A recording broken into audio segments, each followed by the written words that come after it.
Hello guys, నా పేరు Maitra Venkata. My channel ఇప్పుడు కారణం మన ఛానల్ సబ్స్క్రైబ్ చేసుకోకపోతే ఇప్పుడే సబ్స్క్రైబ్ చేసుకోండి. పక్కన బెల్ ఐకాన్ ఆల్లో పెట్టుకోండి. నా ఫర్దర్ వీడియోస్ మిస్ అవ్వకుండా చూడొచ్చు. చాలా మంది చూస్తున్నారు కానీ సబ్స్క్రైబ్ చేసుకోవట్లేదు. So please try to subscribe and click the bell icon also. Hello guys, నేను ఒక కోర్స్ క్రియేట్ చేసిన విషయం మీకు అందరికీ తెలిసిందే కదా, how to become a successful YouTuber and master in YouTube అని. అయితే ఆ కోర్స్ యొక్క స్టార్టింగ్ ప్రైస్ యాక్చువల్గా 3000 రూపీస్ పెట్టడం జరిగింది. అంటే 2999 అయితే పెట్టాను. అయితే దాని గురించి చాలా మంది నాకు ఇన్స్టాగ్రామ్లో పర్సనల్గా మెసేజ్ చేయడం జరిగింది. బ్రో, అంత ప్రైస్ అంటే మేము పెట్టలేకపోతున్నాము, కొంచెం ఎక్కువైంది, సో కొంచెం తగ్గించండి, మాకు కొంచెం డిస్కౌంట్ ఇవ్వండి అని అడగడం జరిగింది. సో వాళ్ళందరినీ కూడా దృష్టిలో పెట్టుకొని ఈ కోర్స్ యొక్క ప్రైస్ అయితే తగ్గించడం జరిగింది. సో ఇప్పుడే దానికి ఒక కోడ్ అయితే క్రియేట్ చేశాను. ఆ కోడ్ పేరు FAN50. మీరు ఎంటర్ చేయాల్సిన పని లేదు, ఆటోమేటిక్గా ఎంటర్ అయిపోతుంది. నేను డిస్క్రిప్షన్లో అండ్ కామెంట్ సెక్షన్లో ఇచ్చిన ఈ లింక్ మీద కనుక మీరు క్లిక్ చేసి చూసినట్టయితే మీకు ఆ కోడ్ ఆటోమేటిక్గా ఎంటర్ అయిపోయి కనిపిస్తుంది. సో మీరు ఎవరైనా కోర్స్ తీసుకోవాలనుకున్నట్టయితే ఇప్పుడు ఆ కోర్స్ తీసుకోండి, 50% డిస్కౌంట్కి వస్తుంది. ఈ ఆఫర్ కొద్ది రోజులు మాత్రమే ఉంటుంది, ఎందుకంటే ఈ కోడ్ కొద్ది రోజులు మాత్రమే పనిచేస్తుంది. సో ఎవరైతే తీసుకోవాలనుకుంటున్నారో ఇమీడియట్గా తీసుకోండి ఆ కోర్స్ని, లేదంటే ఆఫర్ని అయితే మిస్ అవుతారు, మళ్ళీ 3000 రూపీస్ పెట్టి కొనుక్కోవాల్సి ఉంటుంది. అండ్ ఎవరైతే ఈ యాడ్ని చూస్తున్నారో వాళ్ళు కూడా కింద కామెంట్ సెక్షన్లో FAN50 అని కామెంట్ చేయండి, ఎందుకంటే ఈ యాడ్ని ఎంతమంది చూస్తున్నారో నేను తెలుసుకోవాలనుకుంటున్నాను. సో అందుకని ఇంట్రెస్ట్ ఉన్న వాళ్ళు డిస్క్రిప్షన్లో అండ్ కామెంట్ సెక్షన్లో దీని యొక్క లింక్ అయితే ఉంటుంది. ఇమీడియట్గా దాని మీద క్లిక్ చేసి కోర్సును తీసుకోండి. ఈ ఆఫర్ కొద్ది రోజులు మాత్రమే, గుర్తుపెట్టుకోండి. సో ఎప్పుడెప్పుడు అని కేవలం మహేష్ బాబు గారి ఫ్యాన్స్ మాత్రమే కాకుండా, కేవలం రాజమౌళి గారి ఫ్యాన్స్ మాత్రమే కాకుండా, మొత్తం అందరి ఫ్యాన్స్, అందరు ఆడియన్స్ యునానిమస్గా ఎదురు చూస్తున్న సినిమా యొక్క పూజ లాంచ్ నిన్నైతే అఫీషియల్గా జరిగిపోయింది. So that's extraordinary thing. అంటే అట్లీస్ట్ స్టార్ట్ అయింది. నేను ఏమంటున్నానంటే, కొన్ని సినిమాలు షూటింగ్ నడుస్తున్నప్పుడు హైప్ వస్తుంది, కొన్ని సినిమాలు షూటింగ్ బిగిన్ అవ్వకముందు హైప్ వస్తుంది, కొన్ని సినిమాలు షూటింగ్ బిగిన్ అయ్యాక హైప్ వస్తుంది, కొన్ని సినిమాలు అనౌన్స్మెంట్ టైంలో హైప్ వస్తాయి, కొన్ని సినిమాలు లైక్ ఎట్లా అంటే షూటింగ్ అయిపోతున్న స్టేజ్ ఉంటుంది చూడండి, ఆ టైంలో హైప్ వస్తాయి, కొన్నిటికి టీజర్లు ట్రైలర్లు వస్తాయి, హైప్ వస్తాయి.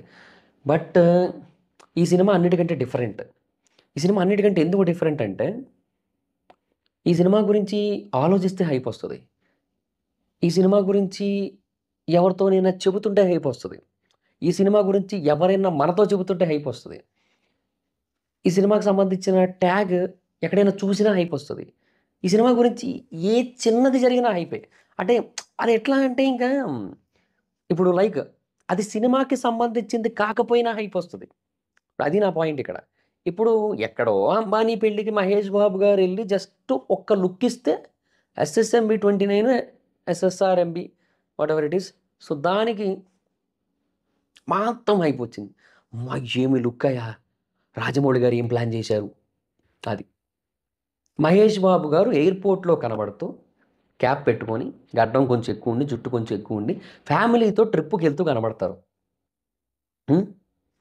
అమ్మా, అంత గడ్డం పెంచి అంత జుట్టు పెంచారంటే ఏదో పెద్దగానే ప్లాన్ చేస్తున్నారు రాజమౌళి గారు, మామూలుగా ఉండదు. హైప్. మహేష్ బాబు గారు ఎక్కడో బయట కనబడ్డారు ఒక టీ షర్ట్ వేసుకొని. నార్మల్గా ఆయన ఉండేదానికంటే కొంచెం బల్క్గా కనబడ్డారు ఆయన, అంటే బాడీ పెంచారు కొంచెం. హైప్. ఇట్లా రాజమౌళి గారు చాలా గట్టిగా ప్లాన్ చేస్తున్నారు, అందుకే మహేష్ బాబు గారిని బల్క్ బాడీలో అది లైక్ హాలీవుడ్ హంక్ లాగా చూపించబోతున్నారు. సో ఆ లెవెల్లో ఉండబోతోందని హైప్.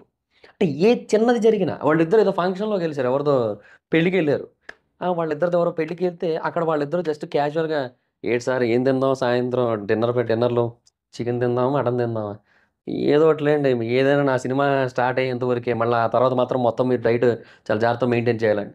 మీకు నా సంగతి తెలియదే అండి, నేను పాటించినంతలాగా డైట్ ఇంకెవరు పాటించరేమో కూడా మొత్తం తెలుగు ఫిల్మ్ ఇండస్ట్రీలో, నాకు చెప్తున్నారా మీరు డైట్ గురించి. అట్లా వాళ్ళిద్దరూ ఏదో డైట్ కోసం మాట్లాడుకుంటూ ఉంటే దానికి హైప్, ఒక ఫోటో వచ్చింది హైప్.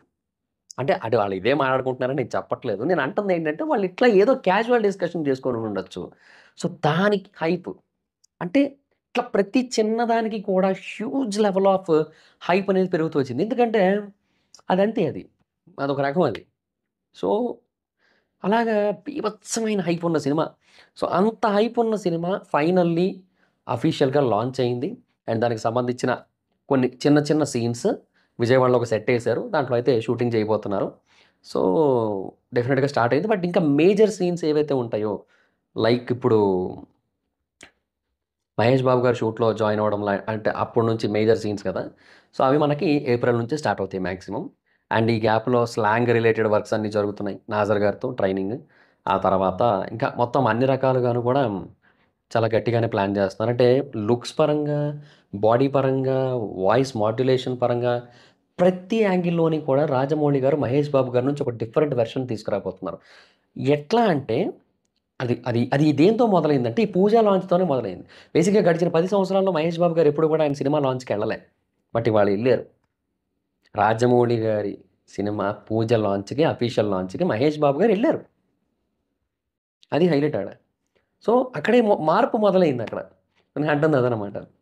సో, ఫైనల్లీ సినిమా అయితే అఫీషియల్లీ లాంచ్ అయింది. సో, వాళ్ళు ఎయిమింగ్ అయితే 2027 రిలీజ్‌కి ప్రొడ్యూసర్స్ అయితే. 29లో సెకండ్ పార్ట్ రిలీజ్. సో, ఇదే వాళ్ళ ప్లాన్ అయితే. సో, ఇది ఇది global cinema. So, this is not an Indian cinema.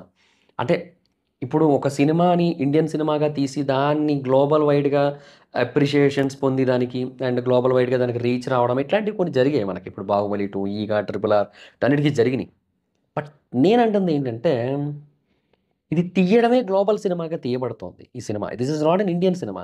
The making, the preparation, the pre production, the script, the actor, the director everything is in Hollywood mindset right now. ప్రస్తుతానికి అందరూ కూడా Hollywood అంటే worldwide, global. They are planning for this, they are executing for this అంతే. అట్లాగే వెళ్తోంది మొత్తం అంతా గూడా. సో, టాప్ నాచ్ అని చెప్పొచ్చు. అండ్ ఈ సినిమా గురించి ఇంకొక అప్డేట్ చెప్పాలి. అదేంటంటే బేసిక్‌గా నేను ఈ 2 పార్ట్‌లకి కూడా 1000,00,00,000 బడ్జెట్ అని చెప్పినప్పుడు నేను ఒక పాయింట్ మర్చిపోయాను యాక్చువల్‌గా. అప్పటికే క్లారిటీ ఉంది నాకు. బట్ చెప్పడం మర్చిపోయాను అప్పుడు. అదేంటంటే 1000,00,00,000 అంటే నేను 1000,00,00,000 బడ్జెట్ 2 పార్ట్‌లకి అన్నప్పుడు చాలామంది రైజ్ చేసిన పాయింట్లు ఏంటంటే ఇప్పుడు 1000,00,00,000 బడ్జెట్‌లో ఏముంది అందులో? అది రెమ్యునరేషన్‌కే మనకి 400,00,00,000 దాకా ఎగిరిపోతాయి. 350 నుంచి 350 మినిమమ్ ఎగిరిపోతాయి. ఒక 400 అనుకుందాం. మిగతా 600,00,00,000 బడ్జెట్‌లోనే సినిమా వస్తది మనకి. అందులో ఏముంది ఇంకా అన్నారు. యాక్చువల్‌గా ఇప్పుడు నేనక్కడ మిస్ చేసిన పాయింట్ చాలామంది కన్‌ఫ్యూజ్ అయిన పాయింట్ అదే. ఏంటంటే బేసిక్‌గా ఈ సినిమాకి పెట్టే 1000,00,00,000 బడ్జెట్ 1000,00,00,000 కాదు ఇంకా ఎక్కువే అవ్వచ్చు ఇన్ ఫ్యూచర్. ఎందుకంటే రాజమౌళి గారి సంగతి మనకు తెలిసిందే. He is like mister perfectionist. ఆయనకి అది పర్ఫెక్ట్‌గా వచ్చేంతవరకు తీస్తానే ఉంటారు ఆయన. అది మనకి 'ట్రిపుల్ ఆర్' డాక్యుమెంటరీ చూసినప్పుడే అర్థమైపోయింది మనకి. అంటే ఆయన ముందే తెలుసు. 'ట్రిపుల్ ఆర్' డాక్యుమెంటరీలో ఇంకొంచెం డీటెయిల్‌గా అర్థమైంది మనకి దానికోసం. అంటే ఆయనలో ఉన్న పని రాక్షసుల కోసం మనకు అర్థమైందప్పుడు. సో, నేను ఏంటంటే usually he is very extraordinary perfectionist కదా! సో, బడ్జెట్ 1000 అనుకుంటే 1000 అవ్వదు. 2 పార్ట్‌లు కలిపి కనీసంలో కనీసం ఒక 1200 అవుతది. ఒక పార్ట్ కనీసంలో కనీసం 100 ఎక్స్‌ట్రా అవుతది. అందులో నో డౌట్. అయితే ఈ 1000 ఆర్ 1200,00,00,000 కంప్లీట్ సినిమా బడ్జెట్. దాంట్లో రెమ్యూనరేషన్స్ ఏం లేవు. రెమ్యూనరేషన్స్ ఉంటే గింటే ఎవరివి ఉన్నాయి రెమ్యూనరేషన్స్? ప్రియాంక చోప్రావి, తర్వాత 'పృథ్వీరాజ్ సుకుమారన్' గారివి వీళ్ళందరివి ఉన్నాయి అంతే రెమ్యూనరేషన్స్. 'నాజర్' గారివి వీళ్ళందరివి ఉన్నాయి అంతే రెమ్యూనరేషన్స్. అంతే. మిగతా వాళ్ళవి మహేష్ బాబు గారిది, రాజమౌళి గారిది రెమ్యూనరేషన్ లేదు. రాజమౌళి గారి రెమ్యూనరేషన్ తెలిసిందే కదా! ఇప్పుడు ఆయన హ్యూజ్ లెవెల్‌లో చార్జ్ చేస్తున్నారు ఆయన గూడా. ఒక పెద్ద హీరో లెవెల్‌లోనే ఆయన రెమ్యూనరేషన్ గూడా ఉంటది. బట్ ఆయన ఇప్పుడు రెమ్యూనరేషన్ తీసుకోవట్లా ఈ సినిమాకి. మహేష్ బాబు గారు రెమ్యూనరేషన్ తీసుకోవట్లేదు. ఒక్క రూపాయి తీసుకోవట్లేదు ఇద్దరు గూడా.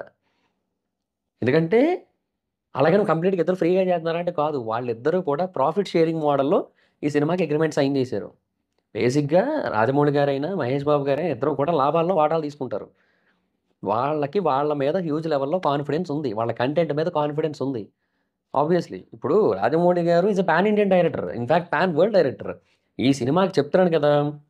నాకు తెలిసి ఏ న్యూ జెర్సీలోనో లేదంటే ఎక్కడో మొత్తానికి న్యూయార్క్‌లోనో ఒక పెద్ద ఈవెంటు లేదంటే మల్టిపుల్ ఇంటర్‌వ్యూసు ఇవన్నీ జరుగుతాయి. యూకేలో జరుగుతాయి. లండన్‌లో అట్లా జరుగుతా ఉంటాయి. తర్వాత ఆస్ట్రేలియాలోని మెల్బోర్న్, సిడ్నీలో జరుగుతాయి. ప్రతి చోట ఈవెంట్స్ జరుగుతాయి. ప్రతి చోట అట్‌లీస్ట్ ఇంటర్‌వ్యూస్ జరుగుతాయి. Movie will be promoted everywhere. ప్రతి చోట ప్రమోట్ అవుతది ఈ సినిమా. అండ్ ఈ సినిమా ఇంగ్లీష్‌లో ఒక పర్ఫెక్ట్ వేలో రిలీజ్ అవుతది. అండ్ దానికి ఆయన ప్రమోషన్‌కి రాజమౌళి గారు నా గెస్ ఇది James Cameron, Steven Spielberg and Russo brothers ఇట్లాంటి పెద్ద పెద్ద హేమీ హాలీవుడ్ డైరెక్టర్స్ ఎవరైతే ఉంటారో వాళ్ళందరిని కూడా తీసుకొస్తారు. డెఫినిట్‌గా అది జరుగుతది. ఖచ్చితంగా జరుగుతది. చాలా గట్టిగా ప్లాన్ చేస్తారు ఆయన ఆ విషయంలో మాత్రం. దీన్ని వరల్డ్ వైడ్ చాలా పెద్దగా రిలీజ్ చేయాలని ప్లాన్‌లో ఉన్నారు. That too in 2 parts. 2 పార్ట్‌ల సినిమా గదా! సో, మొదటి పార్ట్ రిలీజ్ చేసిన తర్వాత చాలా హ్యూజ్ లెవెల్‌లో బజ్ క్రియేట్ చేసి దాన్ని వరల్డ్ వైడ్‌గా యూ నో రిలీ రీచ్ అయ్యేలా చేసి, ఆ తర్వాత పార్ట్ 2 రిలీజ్ చేసి ఫెనామినల్ కలెక్షన్స్‌కైతే మాత్రం ప్లాన్ చేస్తున్నారు. ఫెనామినల్ రీచ్‌కైతే ప్లాన్ చేస్తున్నారు. సో, అట్లాంటప్పుడు ఇంక ప్రాఫిట్ మోడల్‌లోకి వెళ్ళడమే బెటర్ గదా! అదొకటి. తర్వాత 'మహేష్ బాబు' గారు. 'మహేష్ బాబు' గారికి తెలుగులో చాలా హ్యూజ్ మార్కెట్ ఉంది. ఈవెన్ అసలు బాలేదు అని టాకొచ్చిన సినిమాలకు కూడా నెక్స్ట్ లెవెల్‌లో కలెక్షన్స్ తెప్పించగలిగే స్టార్ ఆయన. సో, అట్లాంటి ఒక స్టార్ డెఫినిట్‌గా మంచి తోపు సినిమాతో వస్తే ఆ కలెక్షన్స్ విధ్వంసమేగా. అది పాయింట్. సో టాప్ దట్టు ఇప్పుడు నేనేమన్నానంటే రాజమౌళి గారు ఎలాంటి పర్సన్ అయినా సరే థియేటర్‌కి రప్పించగలిగే స్టామినా ఉన్న పర్సన్. మహేష్ బాబు గారు కూడా సిమిలర్ కైండ్ ఆఫ్ స్టామినా ఉన్న పర్సన్. సో వీళ్ళిద్దరూ కలిస్తే ఏమవుతది? ఇప్పుడు ప్లస్సు కలిస్తే ఎట్లవుతది? ఇప్పుడు నేనేమంటున్నా, ఇప్పుడు అది మళ్ళీ అది ప్లస్ కూడా కాదు. ఇంటూ అవుతది ఏకంగా. ఇప్పుడు 100, 100 చూడ్డానికి మనకు నార్మల్‌గానే అనిపిస్తాయి. బట్ 100 ఇంటూ 100 10,000 అది కదా పాయింట్. అంటే 100, 100 సెపరేట్‌గా చూస్తే నార్మల్‌గానే కనిపిస్తాయి. బట్ 100 ఇంటూ 100 చేస్తే అది 10,000 అవుతది. 100 ఎక్కడ? 10,000 ఎక్కడ? సో అదనమాట పాయింట్. ఇక్కడ నేను చెప్పేదది. ఇప్పుడు వీళ్ళ ఇద్దరి కలయిక అట్లాంటిది. సో వీళ్ళిద్దరి మహేష్ బాబు గారికి కూడా పాన్ ఇండియన్ రీచ్ డెఫినిట్‌గా ఉందబ్బా! ఆయన సినిమాలు యూ నో వరల్డ్ వైడ్‌గా రీచ్ ఉన్నాయి. అంతెందుకు ఇప్పుడు 2024లో మన సైడ్ నుంచి ఇండియా సైడ్ నుంచి మరి తెలుగు అటు సైడ్ కూడా కాదు. మన ఇండియా సైడ్ నుంచి మోస్ట్ సెలబ్రేటెడ్ సాంగ్ ఏదో తెలుసా? 'కుర్చీని మడతపెట్టి.' ఆ 'కుర్చీని మడతపెట్టి.' ఆ పాట most celebrated song of year 2024 in India. From India. So నేనంటుందేంటంటే ఇది డెఫినిట్‌గా చాలా బాగా హెల్ప్ అవుద్దిగా. మహేష్ బాబు గారంటే తెలియనోళ్ళు ఎవరుంటరు. అలా ఉంది సిట్యుయేషన్. సో నేనంటుందేంటంటే ఈ ప్రకారంగా ఇది చాలా బాగా హెల్ప్ అయ్యి, చాలా గట్టిగా హెల్ప్ అయ్యి మనకి ఇండియా నుంచి ఓన్లీ ఇండియా నుంచి ఫస్ట్ పార్ట్‌కే ఇది డెఫినిట్‌గా 2,500,00,00,000 కొట్టేయొచ్చు. అంటే రాజమౌళి గారి సినిమా అంటే అక్కడ ఓన్లీ తెలుగు, హిందీయే కాదు కదా! తమిళే కాదు కదా! కర్ణాటకే కాదు కదా! మలయాళమే కాదు కదా! వెస్ట్ బెంగాలే కాదు కదా! ఈస్ట్, వెస్ట్, నార్త్, సౌత్ అన్ని చోట్ల కొడతానే ఉంటది సినిమా. సో అది నా పాయింట్. సో ఆ ప్రకారంగా this will collect very huge. ఇంక తర్వాత పార్ట్ 2 స్కై ఈజ్ హై అంతే. ఇంక పార్ట్ 2 రిలీజ్ అవుతున్నప్పుడు డెఫినిట్‌గా చెప్తున్నా వేరే ఇండస్ట్రీ‌లో కూడా ఒక నెల రోజుల పాటు ఏ సినిమా రిలీజ్ చేయడు. చేయడానికి భయపడతారు. ఖచ్చితంగా అలా ఉంటది. అన్ని ఇండస్ట్రీ‌ల్లోను ఏదో ఒక దాంట్లో కాదు. అన్ని ఇండస్ట్రీ‌ల్లోనూ అట్లా ఉంటది సిట్యుయేషన్. సో అలా ఉంది కాబట్టి అందుకని వాళ్ళిద్దరూ కూడా ప్రాఫిట్ మోడల్‌లోకెళ్లారు. సో వాళ్ళకి అట్లా వస్తది. సో ఏదైతే ఇప్పుడు 1000 ఆర్ 1,200,00,00,000 బడ్జెట్ ఉందో అది కంప్లీట్‌గా సినిమా మీదే పెట్టబోతున్నారు. అందుకు ఇది హ్యూజ్ బడ్జెట్ సినిమా అనమాట. సో విత్ రెమ్యునరేషన్స్ మనకి 'ట్రిపుల్ ఆర్' 550 అయింది. విత్ రెమ్యునరేషన్స్ మనకి 'కల్కి' 600 అయింది. సో ఇప్పుడు అంతకుముందు తీసిన 'బాహుబలి 2', 'బాహుబలి 1' అయ్యాయి విత్ రెమ్యునరేషన్సే.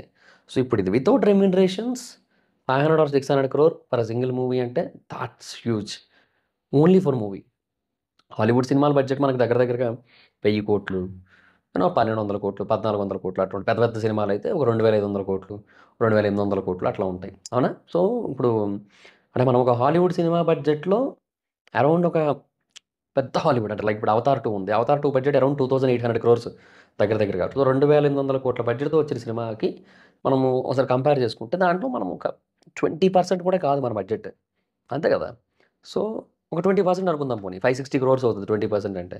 సో ఒక 20% ఆఫ్ బడ్జెట్‌తో మనం దానికంటే బెస్ట్ ఎమోషన్స్, దానికంటే బెస్ట్ యాక్షన్ ఉన్న సినిమాని ఇవ్వబోతున్నాం కదా! మనం ఆబ్వియస్‌లీ. సో అక్కడ మనకి ఇండియన్ ఇండస్ట్రీ అనేది డెఫినిట్‌గా చాలా పెద్ద స్కేల్‌లో కనబడతది. చాలా గట్టిగా కనబడతది. సో అదనమాట పాయింట్. సో ఇలాగా ఈ సినిమా అయితే స్టార్ట్ అయింది. అండ్ ఇది ఎప్పుడొచ్చినా కూడా విధ్వంసమే, ఎప్పుడొచ్చినా కూడా ప్రభంజనమే. అందులో నో డౌట్. సో అదనమాట situation. So I am fully happy and excited. Happy ఎందుకంటే ఎక్సైటెడ్ అంటే ఆబ్వియస్‌లీ ఇంకా మనకి సినిమా బావుంటది కాబట్టి ఎక్సైటెడే. అందులో నో డౌట్. బట్ హ్యాపీ ఎందుకు అంటే బేసిక్‌గా రాజమౌళి గారు మన మన తెలుగు సినిమాని ఇండియన్ వైడ్‌గా ఒక బ్రాండ్ ఇచ్చేసిన పర్సన్. అలాంటి పర్సన్ ఇప్పుడు ఎట్ మూమెంట్ తెలుగు సినిమాని గ్లోబల్ సినిమా చేయాలని డిసైడ్ అయ్యారాయన. అది. మనకెప్పటినుంచో హోప్స్ అబ్బా! నాకు హాలీవుడ్ సినిమాలకి. ఇప్పుడంతెందుకు ఇప్పుడు 'ముఫాసా' ఉంది. 'ముఫాసా', 'లయన్ కింగ్‌కి' అంత గొప్ప టాకేం రాలే దానికి. But still it collected around 3,000 crores in 13 days. 3,050,00,00,000 ఎంతో కలెక్ట్ చేసింది 13 రోజుల్లో. సో నేనంటుందేంటంటే అట్లాగా ఆహ్, అంత మిక్స్డ్ టాక్ వచ్చిన సినిమాకి 3,000,00,00,000 అంటే ఏంది? హాలీవుడ్ మార్కెట్ అట్లాంటిది. ఆఫ్‌కోర్స్ దాని బడ్జెట్ కూడా అంతే అనుకోండి. ఓ 1,300,00,00,000 ఎంతో ఉంది 1,400. కానీ నేనంటుందేంటంటే అంత బడ్జెట్ పెట్టినా ఇంత అమౌంట్ రావడం గొప్ప. సో ఇట్లా మన సినిమాలకు కూడా రావాలి. 3,000, 5,000 ఆ! 10,000 ఇట్లా ఈ నంబర్‌లు రావాలి మనకు గూడా. So that's what my biggest dream and hope is. I mean big fan of TFI అని ఆల్రెడీ నేను బయోలో గూడా పెట్టా గదా! సో టీఎఫ్ఐ ఆ స్థాయికెళ్ళాలి. అది చూడాలనుంది నాకు. అందుకే I am waiting. So let's see. అది నాకు తెలిసి రాజమౌళి గారి ప్లాన్ ఏంటంటే దీని తర్వాత మహాభారతమే. ఈ 2 పార్ట్‌ల తర్వాత మహాభారతం. అంటే దీంతో గ్లోబల్ మార్కెట్స్‌ని ఓపెన్ జేసి, మహాభారతంతో పెంచి, పెంచి, పెంచి, పెంచి, పెంచి, పెంచి పీక్స్‌లో తీసుకుపోయి వదిలేస్తారు. అంటే ఇంకెవ్వరు టచ్ చెయ్యలేని రికార్డులు సృష్టించి వదిలేస్తారు అబ్బాయన ఆ ఫ్రాంచైజ్‌తో. నాకైతే అదే అనిపిస్తుంది.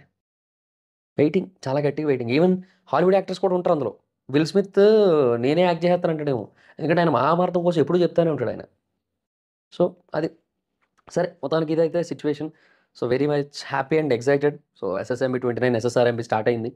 సో, లెట్స్ సీ ఎప్పుడొస్తదో ఏంటనేది. ఎప్పుడొచ్చినా కూడా బ్లాస్టే అందులో no doubt. So, that's it guys this the video. Video కనుక మీకు నచ్చినట్టయితే లైక్ చేయండి, వీడియో షేర్ చేయండి. ఇప్పుడు కారణం మన ఛానెల్‌ని సబ్స్క్రైబ్ చేసుకోకపోతే ఇప్పుడే సబ్స్క్రైబ్ చేసుకోండి. పక్కన బెల్ ఐకాన్ ఆన్‌లో పెట్టుకోండి. నా ఫర్దర్ వీడియోస్ మిస్ అవ్వకుండా చూడొచ్చు. చాలా మంది చూస్తున్నారు కానీ సబ్స్క్రైబ్ చేసుకోవట్లే. So, please try to subscribe and click the bell icon also. నా ఇన్‌స్టాగ్రామ్ ఐడీ జబర్దస్త్ మైత్రం ఎక్కడొచ్చి ఫాలో అవ్వచ్చు. Thank you so much guys. Bye. మనం మీట్ నెక్స్ట్ వీడియో. బాయ్.